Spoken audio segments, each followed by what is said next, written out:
हाय सांग माने आज ए भिडियो रे सांग माने आपण मान को मोबाइल रे गोटे बहुत बढ़िया सेटिंग्स विषय रे कहबे। आउ से सेटिंग्स कोन प्रथमे देखंतो। आउ ए जो मोबाइल को मो बिना पावर बटन रे ऑन करबी ऑफ करबी। जदि आपण माने भी चाहौ छंती बिना पावर बटन छुई के आपण जदि मोबाइल को ऑन करबी आउ ऑफ करबी बोली जदि चाहौ छंती ताहले आपण माने वीडियो को लास्ट में देखंतो। आउ ए वीडियो रे मु आपण मान को सही सेटिंग्स टा कहिछि तो आपण माने आउ लास्ट जाए देखिले आपण माने भी आपण को मोबाइल रे से सेटिंग्स करि पारिबे। तो देखंतु प्रथमे मो एठी दी थरो जदी टच कर देबी ताहेले ये ऑन हे जिवो बिना पावर बटन छुई की। तापरे बिना पावर बटन न छुई की मो कोन करूछि एटा को दी थरो टच कर देबी ये ऑफ हे जिवो आउ ऑन हे जिवो। तो देखि पारले एटा दी थरो टच कला पर ऑन हैला तापरे आउ टच कला पर ऑफ हे गला। तो आपण माने भी एई सेटिंग्स टा आपण मानकर मोबाइल रे करि पारिबे। तो आउ डेरी काहे कि चलंतु आओ वीडियो को स्टार्ट।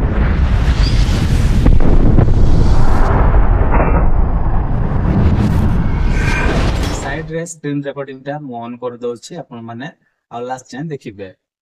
तो एठी आमे कोन करबा मोबाइल रो सेटिंग्स को मो ऑन करनो अछि। ऑन कला परे एम्ति सेटिंग्स पेज टा खोली जिवो। खोली गला परे एठी देखंतु एठी सर्च सेटिंग्स बोली गोटे ऑप्शन अछि तारि ऊपर एठी टच करिवे। टच कला परे एठी आपण माने डबल बोल लिखि देबे DOUBLE डबल बोल लिखि देला संगे संगे एठी गोटे ऑप्शन टा पळाय आसीबो। देखंतु आसी गला एठी आउ डबल टैप टू वेक और turn off screen when device is locked बोली आसीबो। तो एठी आमे कोन करबा एठी क्लिक करबा। तो चलंतु मु क्लिक करनो अछि। क्लिक कला परे सा माने एठी देखंतु आउ सेही ऑप्शन टा एठी रहि जाय छी double tap to wake turn on screen when device is locked अछि। एटा जदि आपनको मोबाइल रे सेटिंग्स जदि दे छी ताइले आपण माने बिना पावर बटन छुई के आपण माने आउ ऑन करि पारिबे ऑफ करि पारिबे। तो एटा को आपण सीधा कोन करबे एटा को ऑन कर देबे। बस एति खाली आपण मान को सेटिंग्स करबा पड़िबो।